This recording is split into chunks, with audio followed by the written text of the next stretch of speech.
What is happening, mediocre people of YouTube, and good morning. It is Monday. Wanted to talk about, because I can't remember if I did or not. It's been kind of, what did I do? Leave those windows cracked last night? I hope not. I guess I did, but the rain didn't come in. Anyway, I wanted to talk about, I am currently about 6 months post-op spinal fusion surgery, and doing well, doing very well. But I do want to talk for people that I'm trying to document. There's a lot of people on YouTube that have documented their journey through spinal fusion surgery, and I want to help other people that are considering this. So I had L2 and 3 fused together. Went in for my follow-up, 3-month follow-up, I guess. Well, actually, I think we ended up doing like a 5-month follow-up because I missed one of the appointments. I had to reschedule, and it took a while to get back in with them. So I think we followed up around 4 or 5 months, somewhere in that area. So get there and talk with the doctor, get my x-rays, everything else. And he comes in and he's like, "How you doing?" And I said, "Man, I'm feeling great. I've got some residual stuff, which I'll talk about in a minute. But it's going away." And he explained to me, and I'll explain to you what that is in a minute here. But he's looking at my x-rays and he's like, "Man," he's like, "Wrecker, this, I know it just looks like a bunch of metal and screws to you, but this looks fantastic to me." He's like, "This, I'm really glad we went with this surgery and not the other one, because I think you're gonna be, you're not gonna need anything else for the rest of your life, likely," which was fucking great news, right? There was 2 surgeries I could have gone with. The other one was more invasive. It was more fusions, and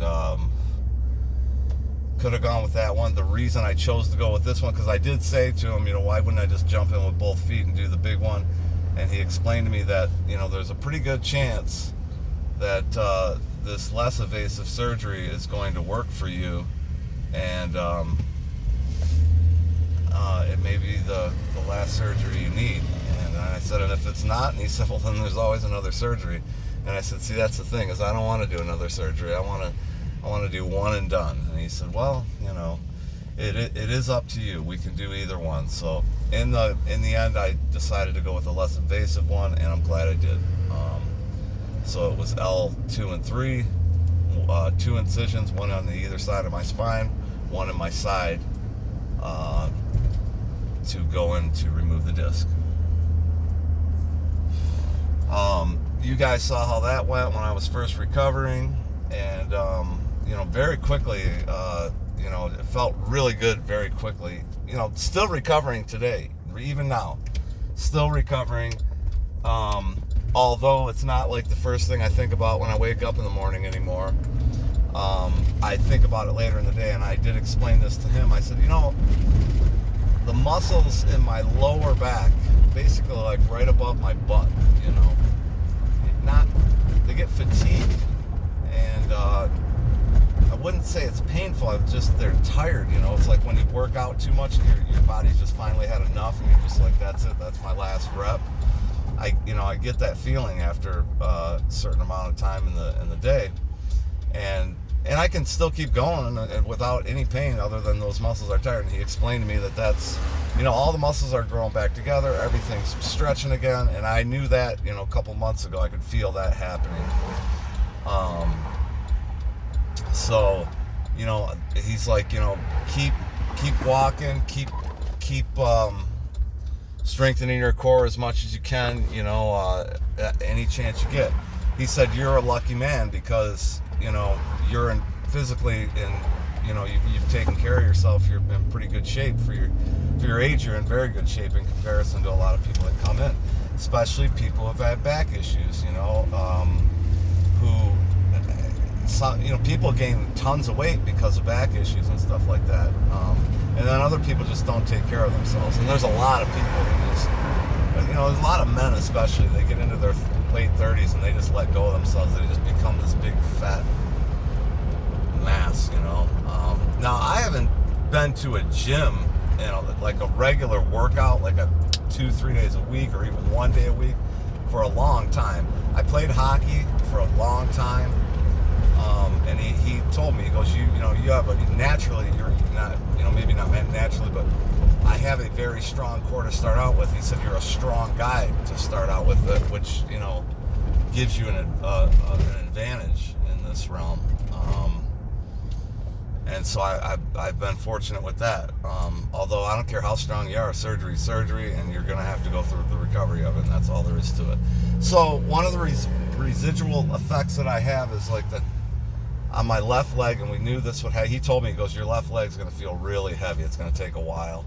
And that didn't happen, but I do have some numbness on my, like the top layer of my inner thigh and going into my groin. There's some numbness there that is going away very slowly. It's taken a long time to go away. It's not bothersome. It was kind of bothersome in the beginning, not bothersome anymore. And he told me it's going to take up to a year before that's really gone. And then after that, if there's any numbness left, that's just going to be what it is. You know, could have nicked a nerve on the way in or whatever. I mean, they cut through, when they cut through your side, they cut through so much, man. They cut through a lot of meat, you know, to get to your spine. So anyway, you know, nothing bothersome or anything like that. Would I do it again? Absolutely, 100,000 million percent I would do it again. My life has changed dramatically, as Todd would say. Absolutely dramatically. I'm back to myself. My height, even, I'm 6'2", and a half, probably back to 6'2" and a half now. I'm about 192, 194 pounds right now, which is not the weight I like to be at. You know, when I was playing hockey regularly and working out and really taking care of myself, I was always between 175 and 180, which is an excellent weight for me to be at. It's just a very good weight for me to be at. I can really do a lot at 175, 180. Being, you know, that much heavier, 192, 194, it's definitely, you feel it. So I'm going to have to cut some weight here pretty soon in the near future, just because I want to be able to see how far I can take myself, because, you know, what has transpired and how amazing this has gone, the surgery. I want to see how good I can feel. Can I, you know, I want to, maybe I'll lace up the skates again, you know.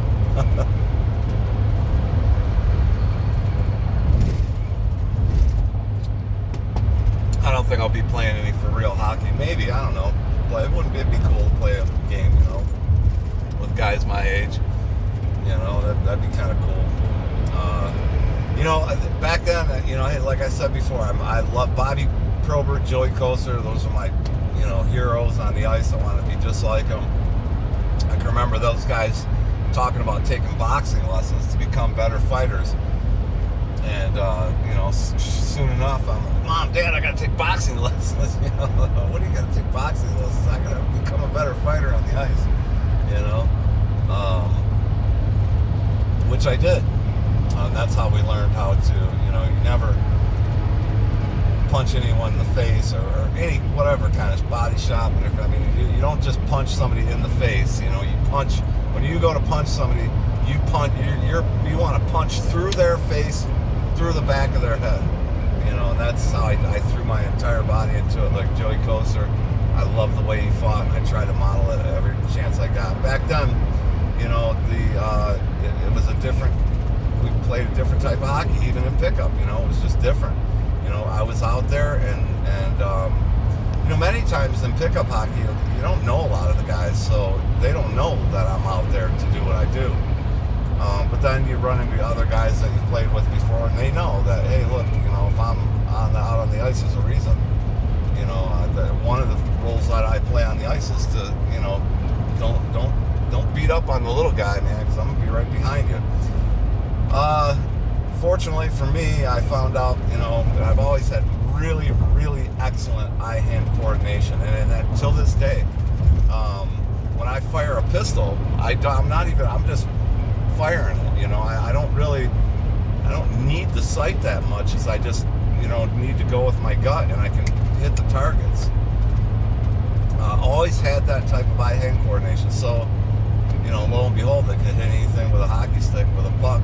You know, I could put the puck anywhere I wanted to put it. So, I was a pretty good player too, for what I was. You know, I wasn't an NHL player by any means, but I had a blast, and you know, and did a lot of fights, and did a lot of enforcing, and all that kind of stuff. And I got a lot of great memories from it. And that's probably part of the reason, you know, and I played hockey all the way into my 30s,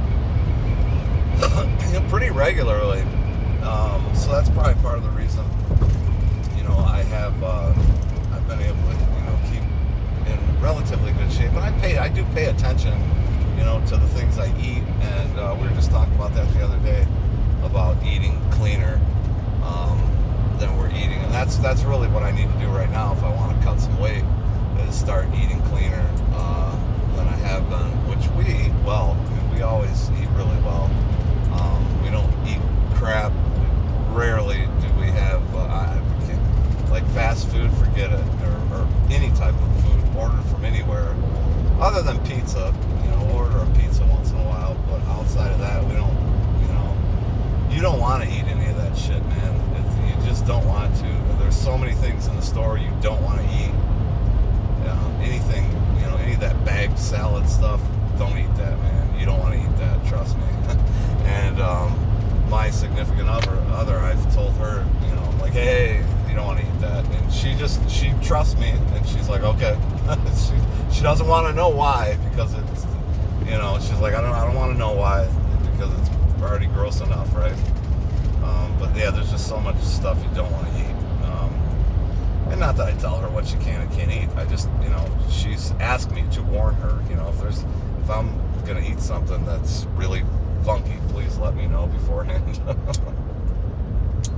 So I do. But I don't, you know, eat as clean as I would like to. You know, back in the hockey playing days and all that, there you guys go, sorry. I'm gonna try to pick you up here. I don't know what's going on up here. Let's see. Sorry guys, you're on the floor. So anyway, if you can still hear me, I'm gonna pick you up when we stop at this next light. You know, back in the hockey playing days, I ate really clean, and what I mean by that is I ate a lot of, you know, protein, steaks, boneless, skinless chicken. You know, not a lot of sugars in my diet. I didn't go for that stuff, you know. I always ate clean. And before that, you know, even before getting into hockey, oh, there goes my egg too. All right, let me grab you guys, and hopefully this thing won't fall again.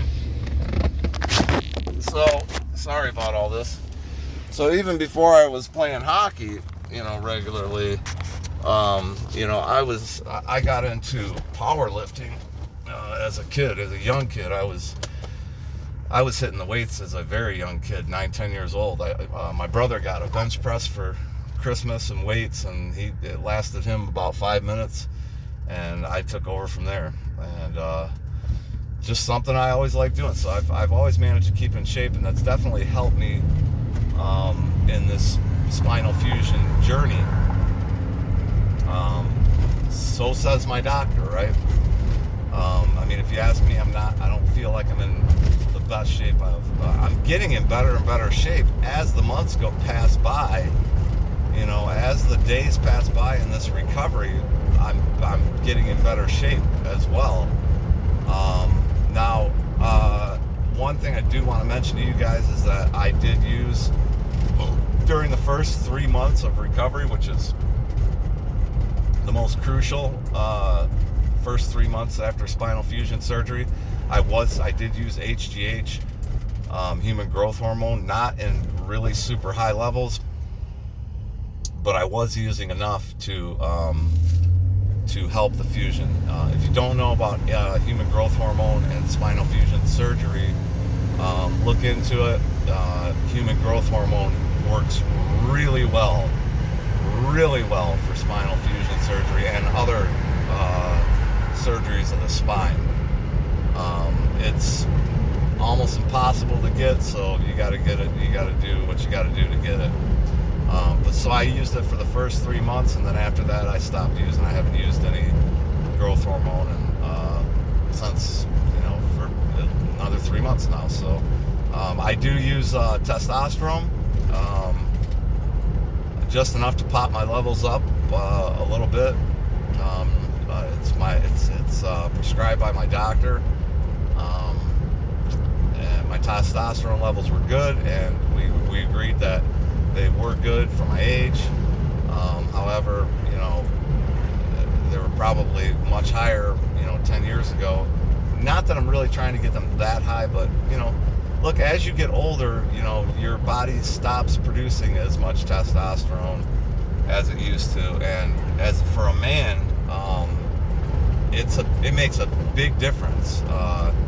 A big difference. I'm talking about small amounts here. I'm talking about, I'm doing, I think it's 250 milligrams every 2 weeks of testosterone cypionate, which is not a high dose at all. That is a very small dose, but it's enough. As a man, you feel it, and it's good to feel that hunger again. Kind of reminds you of that hunger that you had before. I mean, hunger for life. All around hunger for life. So that's something I'm still using. That's also very good. The combination of HGH and testosterone after a spinal fusion surgery is a very good combination as well for a man. Now, I don't know what to tell you, because, when you ask Google these days if a man can get pregnant, they give you a very convoluted answer.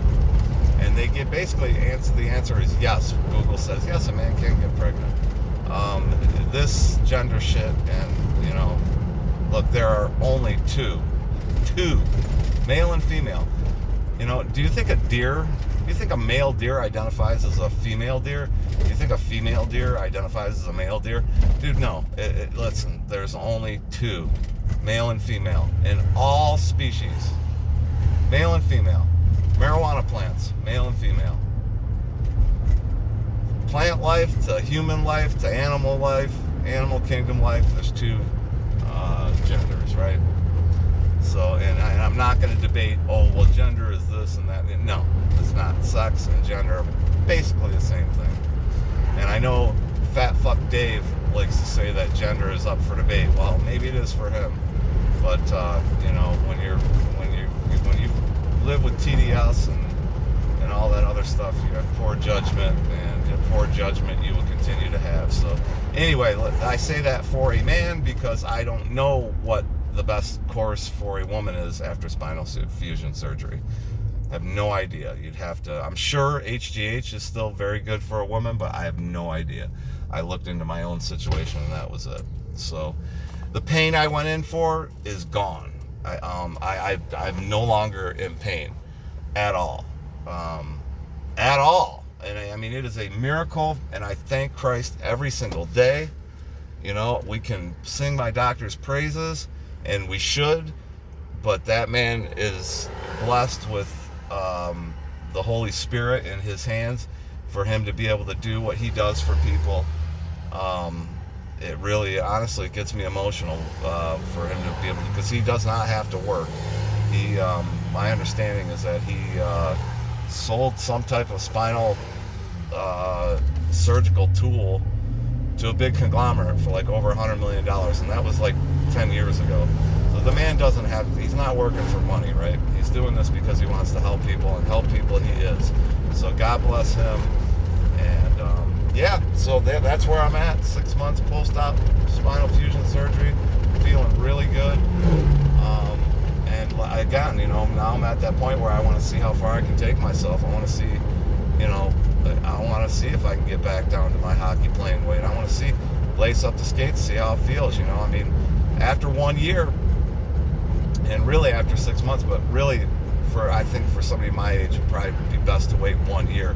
You can go back to doing whatever it is you did for a living. If you played hockey for a living, if you played football for a living, you can go back to doing that after 6 months to a year after spinal fusion surgery. And I think they generally say 1 year. So I'm looking forward to seeing how far I can take myself, and it'd be great to start enjoying those types of things again. And it's very good to come home from work and feel like doing something other than going to bed and going to sleep. That's all I was doing for a couple of years there. Come home from work, go to bed, go to sleep. Sleep as long as I possibly could. Probably, I was probably the only peace I was really getting is when I was asleep. So that went on for a long time, and now it's gone. Now it stopped. So very happy with that. And that's it. I'm just repeating myself at this point. So until next time, Operation Peace out.